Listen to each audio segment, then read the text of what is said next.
Now, a few years ago, I wrote an editorial, or a letter to the editor, actually, in the Ithaca Journal, our famous local rag. And of course, anytime you write anything about GMO crops or food, bam, the rebuttals immediately start. And right up front was a reply from a lady, and she said, "Professor Davies doesn't know what he's talking about. I've checked things out on the internet and I know." So with that, I would like to make sure that you have an appropriate quote to start the seminar. So with that, let us look at some of the evidence that is out there on GMO crops and how to evaluate it. Now, this is not really for the faculty. You should know how to evaluate evidence already. If you don't, it's rather sad, I guess. But this is, yeah. But this is hopefully something for the graduate students that you might consider how to look at various pieces of evidence. So there's a time lag here. Clearly, Geneva is in a different time zone. It's rather like speaking to Europe on the TV or Asia. So before we go on, I'd like to just do a very quick summary of the crops we're mainly talking about. And I'm going to mainly refer to those that have found prevalence in agriculture. And of course, the first one is insect resistance by Bt. Again, I'm assuming you know all this, but we just need to get the base of where we're starting. So there's the Bt protein, which is toxic to insects, has been put into several crops, and in the US, it's mainly corn and cotton.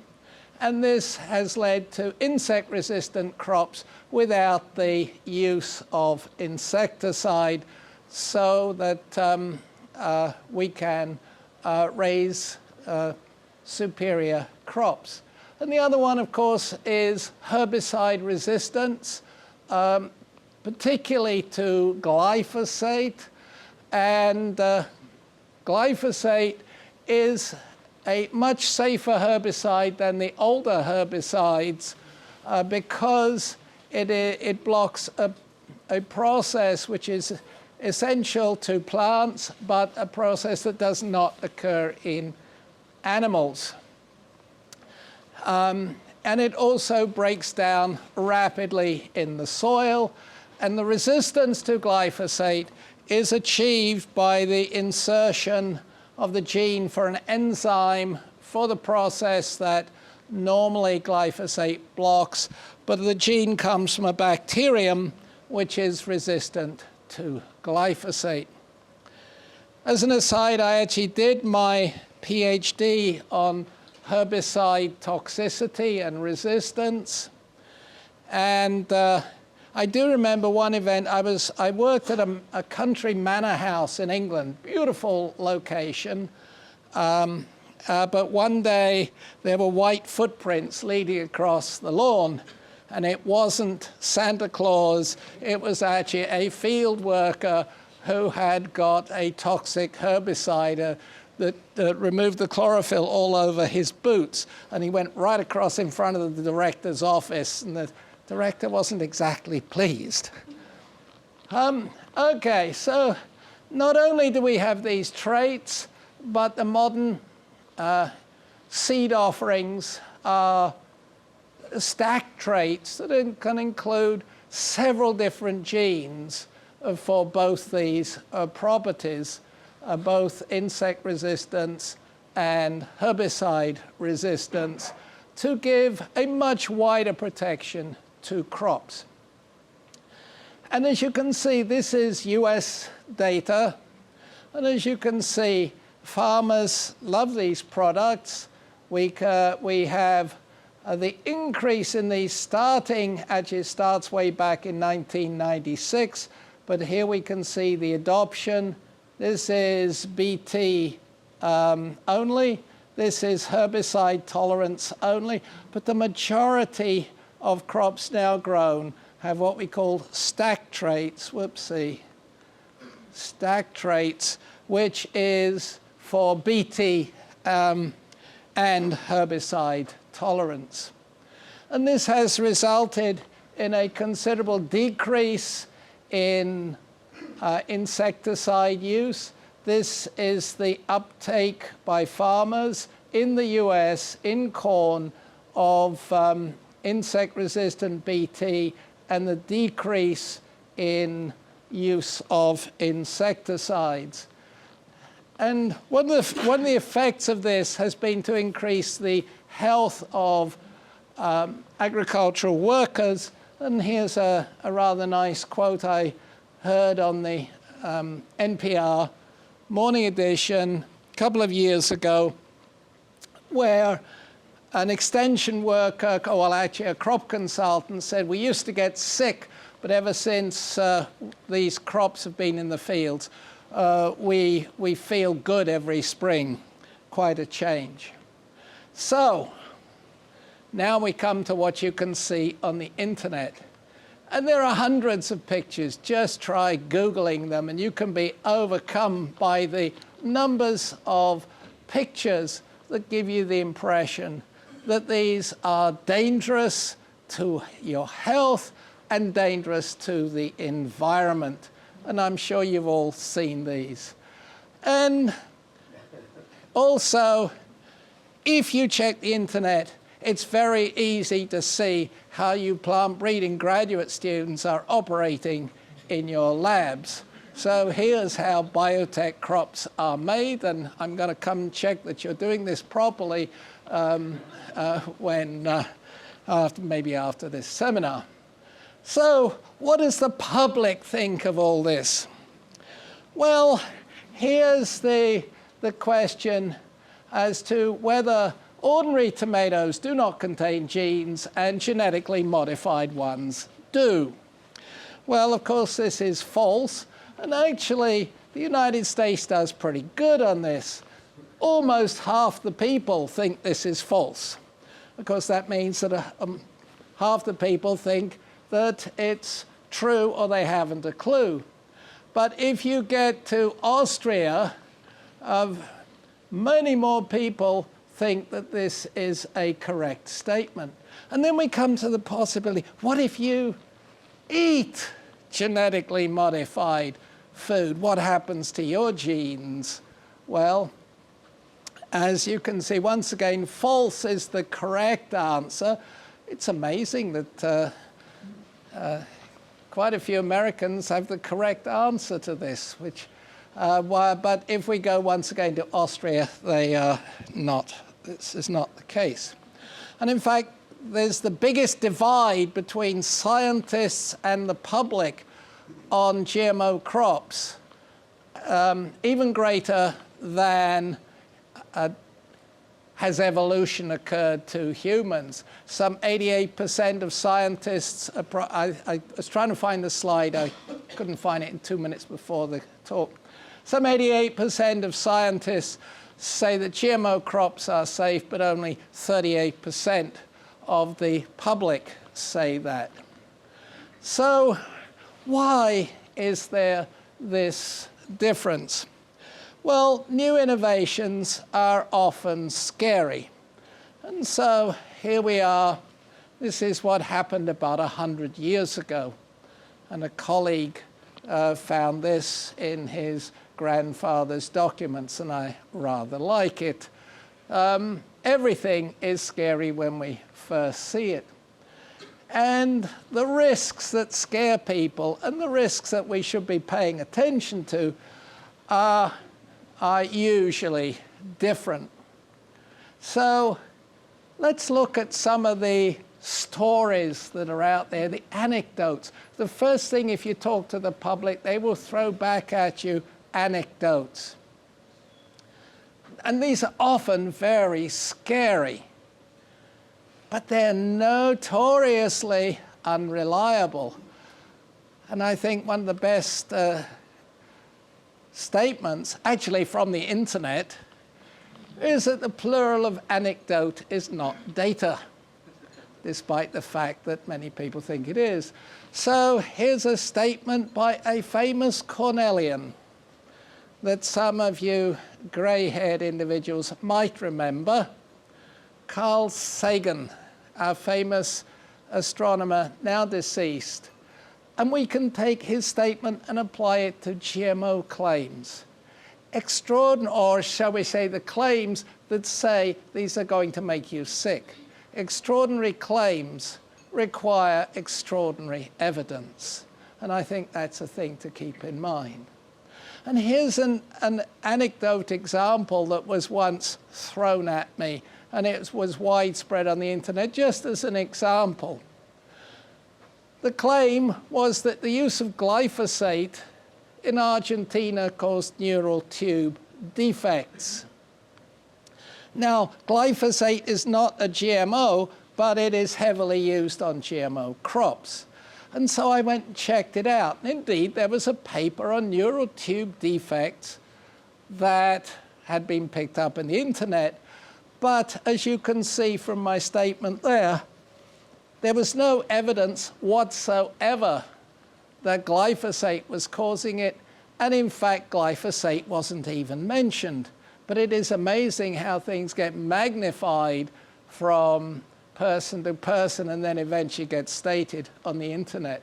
And in fact, here's a check of neural tube defects in the USA. And as genetically modified crops came in here, and as you can see, there's actually been a decrease in neural tube defects. If glyphosate caused neural tube defects, we would certainly see it going up in areas of high use of glyphosate. And in fact, it's coming down. So that is fairly easy to dismiss. So what about correlations? We can find some pretty good correlations. So here's a correlation for you. Does this mean that organic food causes autism? Grad students, opinion. Well, no, it doesn't show that. It shows that autistic people buy organic food. Well, that's what a student in my class said after looking at this. So once again, what we can say is correlation does not prove causation. And there are any number of correlations out there that are thrown at people working with biotech crops.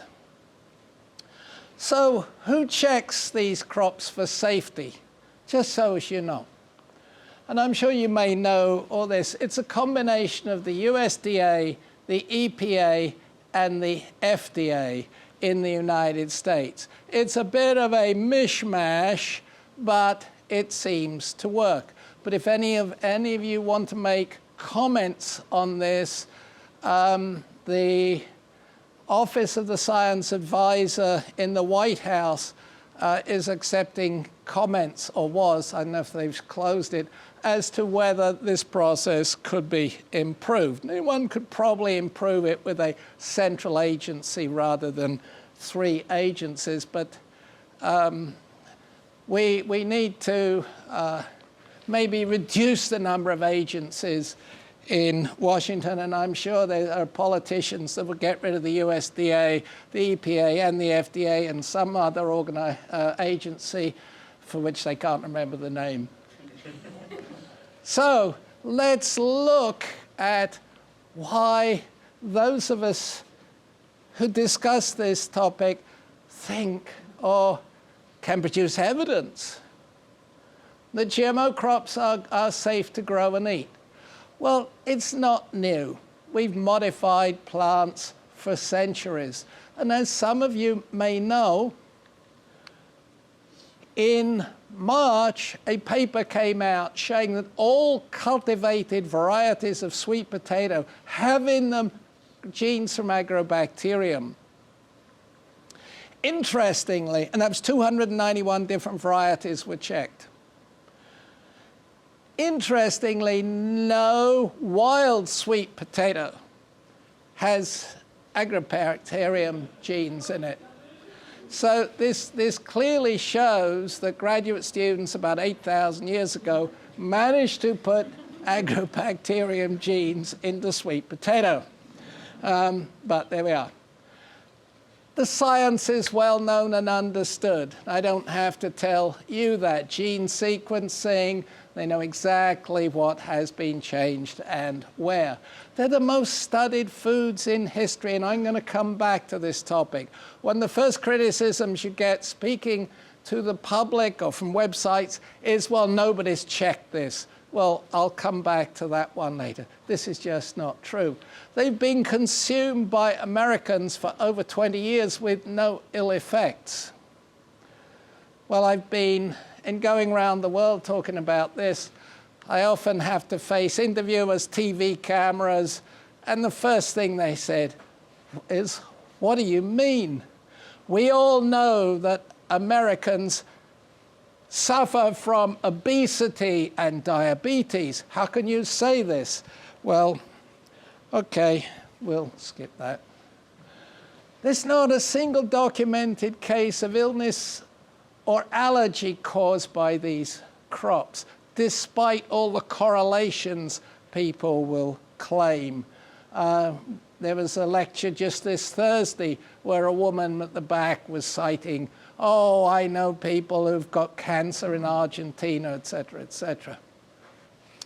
The environmental effects are no different from non-biotech crops of the same species, and they've been examined by every major science and food authority and declared to be as safe as non-biotech crops of the same species. So, who would you trust? So we go, here's some, I normally have clicker questions. You forgot your clickers today. So we're going to have a show of hands. If the faculty are embarrassed, they can keep theirs in their pocket, and we'll just ask the graduate students, but anybody. Okay, there's your alternatives. Hands, please. A, B, C, 3, D, E. How many people review a peer-reviewed paper? How many reviewers? How many reviewers do they have?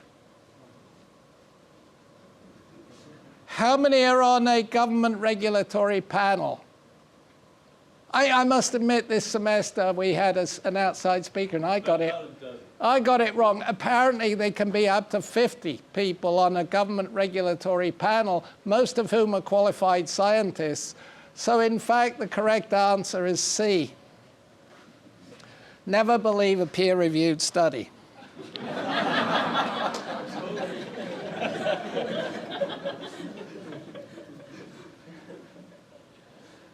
And indeed, there's the cover from the magazine, The Economist. In one of my other classes, the vast majority of students are students from AIM, Applied Economics and Management. That's because there are more AIM students in the College of Agriculture and Life Sciences than any other topic, any other group, and they have no idea about agriculture.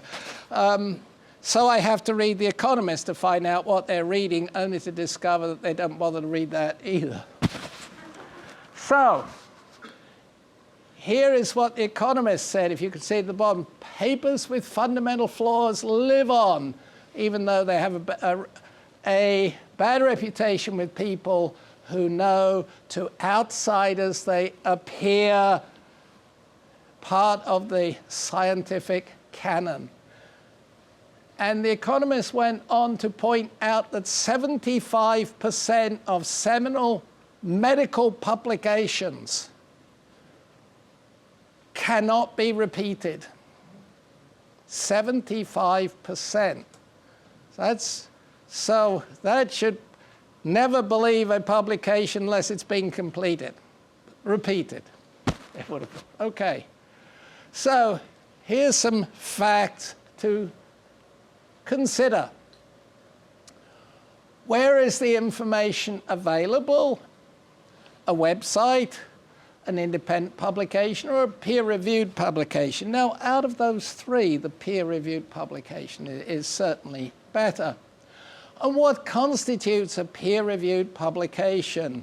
What's its reputation, its quality, its the citations to that? Now, here's the trouble with impact factor, and I'm sure you've all run into that.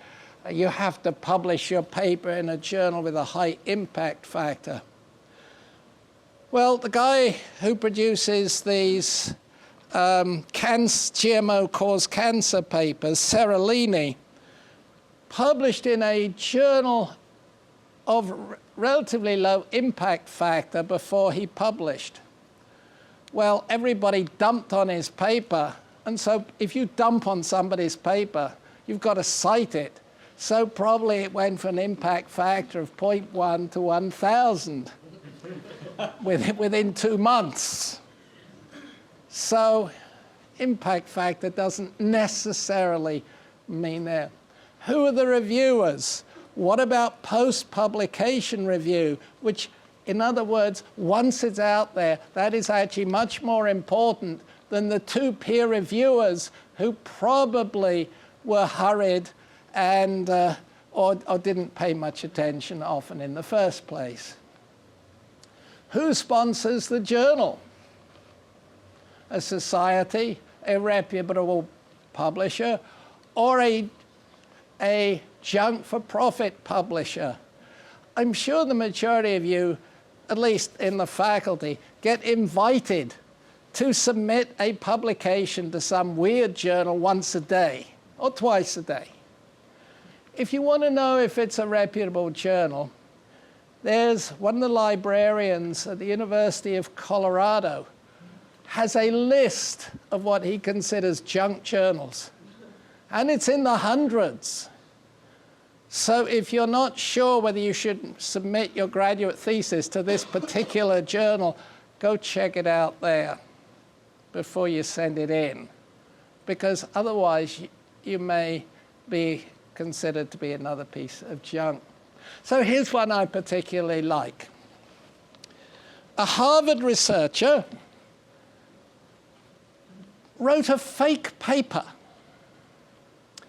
and he gave it fake authors at an institution that did not exist, and he sent it to 304 peer-reviewed journals.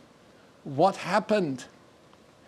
157 of them immediately accepted this paper. 98 rejected it, but only 36 twigged that it was a fake paper. They didn't even bother to check the institution existed, which it did not. So there's the level of scrutiny that happens in many of these junk journals. And many of these publications claiming detrimental effects of GMO crops and food are published in these sort of journals. Who sponsored the research? Where was it carried out? And here's one I rather like, so let me quickly summarize it. There's an organization named Verity Farms, and they have had articles claiming glyphosate damage, and they were also a sponsor of a prominent pig study that claimed that GMO crops made pigs sick. We'll come to that one shortly. But if you check Verity Farms, you find that they sell all sorts of marvelous products, including equipment that can give your water more aliveness, just what you need. So, what were the aims of the research? Was the research done to justify the pre-existing, the foregone conclusions of the researcher, or was it a genuine investigation? Well, I'm going to go through these pretty quickly. If graduate students want a list, I can give it to you later. Okay, what was the format and what were the test subjects? Were the materials and methods fully explained? Could somebody else repeat them? Often not. Was the investigator aware of possible pitfalls in the methodology? And here we come to an important point. Many of the studies claiming negative effects of GMO crops are feeding studies to animals. I've never done one of these, but the people who know say that such studies are notoriously difficult to do properly. You have to have a blind study where the people doing the experiments, the technicians, don't know which animal is getting which, because it's awfully easy to pay a little more attention to Fido or Frida the rat or something if you think they're being hard done by. Also, it is very difficult to provide proper nutrition, making sure everything is okay. For example, there was a study on potatoes fed to rats. Well, potatoes can be pretty toxic. Even if you try and feed rats a lot of tomatoes, they can get sick. So there are all these things you need to know about. Also, there are quite a few publications where they take a compound like glyphosate and they apply it to naked cells in tissue culture. Well, if you do that, even salt will damage naked cells. So you have to know how to do these sort of studies. Don't ask me because it's not my field, but that's what I'm told. Did the investigator control or correct for all variables? Were there controls? 0 treatments. Were the measurements appropriate? Was statistical examination appropriate? Huge criticism of much of the statistical evaluation because many things can occur by chance. Do the results seem reasonable? Now, in one of Seralini's papers, he was claiming, he's one who publishes a lot of anti-GMO papers, a low level of GMOs caused an increase in cancer in rats which got cancer anyway because they were bred to test for the prevention of cancer. A low level got a certain amount of cancer. When he upped the dose, they had less cancer. That doesn't make sense if that's the agent that's causing the cancer. Did the conclusions agree with the data? That seems an obvious one, but it's not always what happens. Could the results have been caused by other factors than which they attributed by the investigator? Was the publication published in a normal factor? Again, Seralini sent out press releases with a gag order. He would only send them to newspapers that promised not to publish them and not to release them to other scientists for examination. And so this is, again, a sort of suspicious practice. There are many meaningless, high-sounding terms. One was semiotic entropy in a paper that, well, it sounds good, doesn't it? Go look it up. So here are some studies.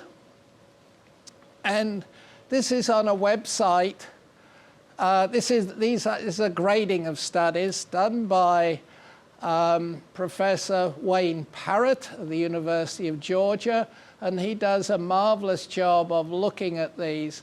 And so here are some 5 seminal studies, including one that came out of Cornell and was also criticized after it came out by members of the same department at Cornell. And here's the grades he gave them. I wish I could do that to my students' papers, you know. It would speed things up. And there's the website if anybody wants it. And for each of these, he does an analysis as to why these papers fail. I don't have time, no I don't, to go into all these, isn't that lucky? So, okay, what can we believe? Well, the best studies are what we call meta-studies, where investigators are looking in the literature and looking at a large number of studies as to what has been done, and then coming to an overall conclusion. But if it's well done, they also check all the properties I've just shown you.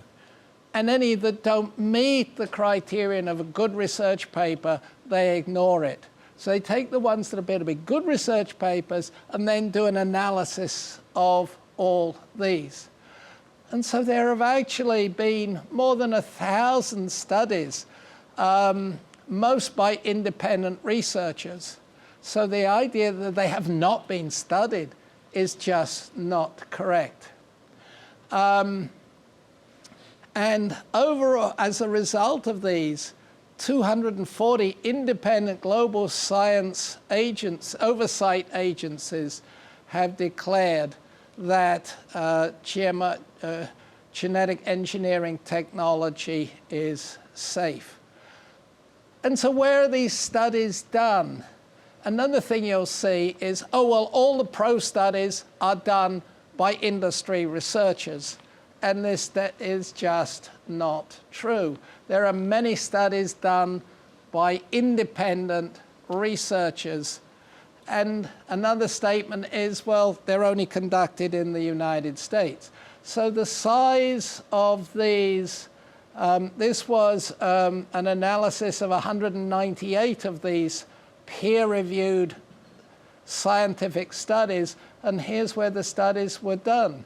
And you can see the vast majority were actually done in Europe, which is very anti-genetic engineering of crops. So here's some examples of meta-analyses. Here's one in England and France, where they looked at 12 long-term studies, 12 multi-generational studies. And they said the results do not suggest any health hazards and no significant differences between GMO crops and food or non-GMO. And they concluded that genetically modified or genetically engineered plants are nutritionally equivalent to their non-GMO counterparts. Here's another one. This sounds almost like for those of you who go to church, almost like a preacher in the pulpit, and I give you another text. Okay, a German paper that said that genetically engineered crops reduce pesticide use by 37%, crop increase yields by 22%, increase farmer profits by 68%. An Italian study, and Italy is a country where growing of GMO crops is prohibited. There are actually a small group of farmers there that try it because the EU says you can, but Italy says you can't grow GM crops. So there's a group there that just try and tweak the authorities, and they go out and they grow them. They announce to the press, and you see them sowing all these seeds, and then the government comes along and immediately destroys them.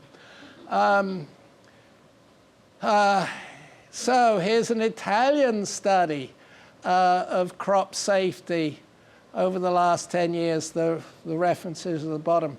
The scientific research so far has not detected any significant hazards directly connected with the use of genetically engineered crops. And you may have seen this before. This is a summary report, again, from the European Commission in Anti-GMO Europe. The main conclusion to be drawn from the efforts of more than 130 research projects covering a period of more than 25 years of research and involving more than 500 independent research groups is that biotechnology, and in particular GMOs, are no more risky than conventional plant breeding technologies. And this comes out of a 140-page report. So just as the majority of our GMO crops are fed to cattle, what can we conclude for these poor cows? Well, a new database this year looked at over 3,000 studies of GMO feed and concluded that, here's what they did. There was no evidence for adverse health effects in these animals, no contamination of dairy products, and they could not find detectable transgenic DNA in milk. I've also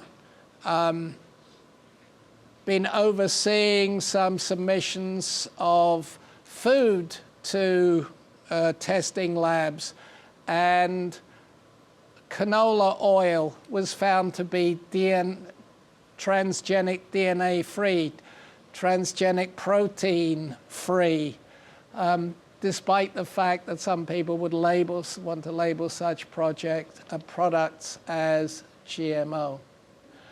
What studies have been done also? So here's a study was made of data from 100 billion food animals, and that is billion, over a period of 1983 to 2011, which far exceeds the period of we've had GMO crops, so we can compare before and after. And the conclusion was there's no change in the health of these food animals, and that there was no change in the meat, milk, or eggs derived from such animals that get into our food chain. So this was a very seminal study published last year. So what about glyphosate? You can see papers that say glyphosate gives you cancer. Well, not. Yes, there are papers. There are more reviews. But there are a couple of papers claiming this. Well, indeed, if you want to check glyphosate out, Cornell has a wonderful set of toxicity sheets for all sorts of agricultural chemicals. So grad students, you can note this down, that this is the first step to check a chemical out. Even if you Google it, Cornell will come out right at the top. But there's the paper, the sheet for glyphosate. It has a toxicity of less than salt. It's considered to be essentially non-toxic. There was no indication for carcinogenicity or tetragenicity.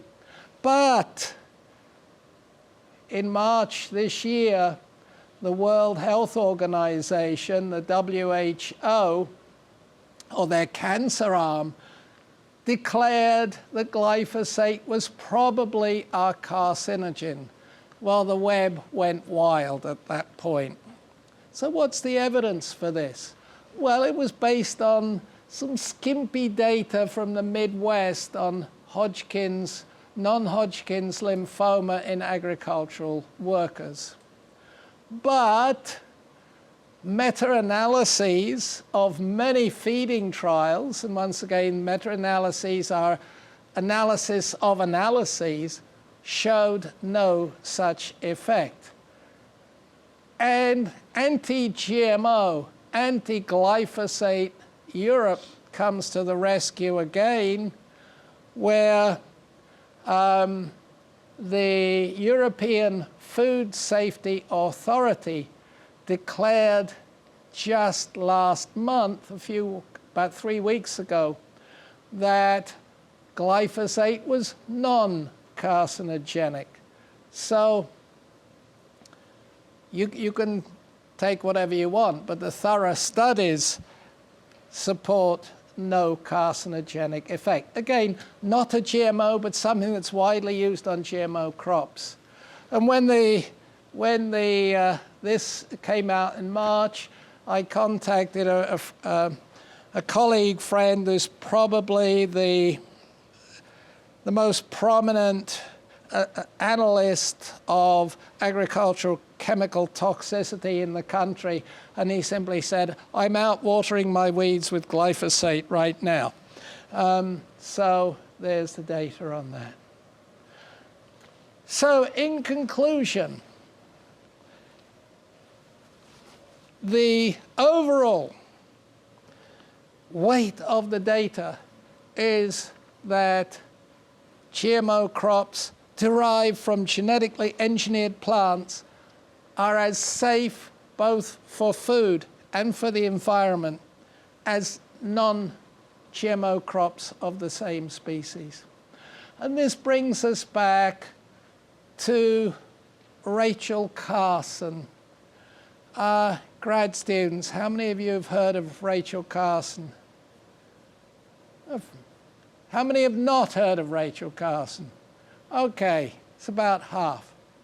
Well, Rachel Carson was, I don't know if she was the first, but she was the most prominent person to point out the dangers of agricultural chemicals, particularly insecticides. And when I first started my graduate studies, it coincided exactly when her book came out, pointing out these dangers. And I was in Davies in an ag chemical department. And boy, did the faculty trash her. But she was quite correct in the environmental effects of these chemicals. DDT sticks around for a huge amount of time and certainly was having an effect on birds. And what Rachel Carson said is we need to find a method for safely growing crops without this high use of agricultural chemicals. And to quote a Cornellian, Roger Beachy, whom some of you may know, he was the chief advisor at the USDA. He was the first director of the Danforth Institute.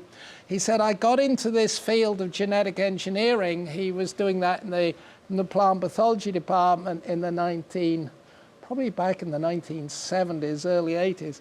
He said, I got into this field to reduce the load of agricultural chemicals. And so when you put the two together, we are now in a situation where we can grow safe crops through genetic manipulation, grow by safe crops with a reduction in the use of agricultural chemicals, and also get crops that are resistant to insects and diseases. And that's what you graduate students, I hope, are working on.